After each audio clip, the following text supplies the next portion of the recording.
Plus de 100 sakés à la maison de la culture du Japon.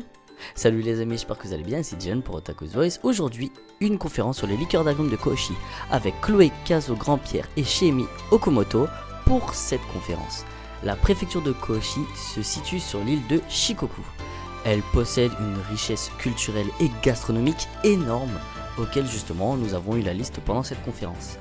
Notamment en termes de produits marins et aussi grâce à son environnement spécifique pour le saké et les agrumes. On a pu en goûter pas mal.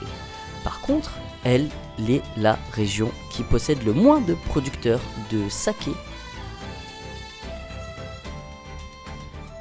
Et on a pu profiter au sous-sol de plus d'une centaine de sakés des différentes préfectures, comme là par exemple un saké de la préfecture de Hyogo avec du riz spécifique Yamada Nishiki.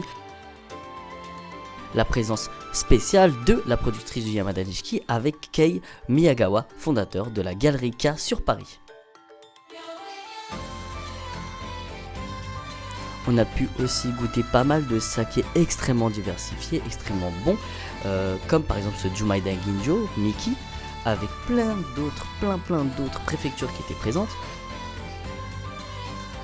Nous avons pu aussi goûter à un saké très spécial parce que sa levure a voyagé dans l'espace et sous l'eau à 6200 mètres de profondeur pendant 4 mois, et ce saké était vraiment très spécial avec une histoire aussi extraordinaire que ça.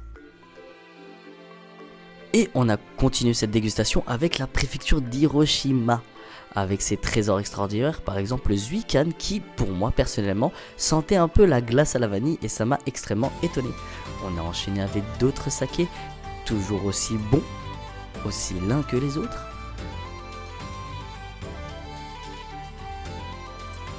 Et la petite particularité de ce saké là, qui est tout simplement le Senpuku Shinkiri, et justement son côté boisé, très fort en goût et qui était vraiment très bon. Merci à toutes les personnes qui nous ont accompagnés, merci au Kura Master de nous avoir invités, likez, commentez, partagez et on se dit à la prochaine les amis.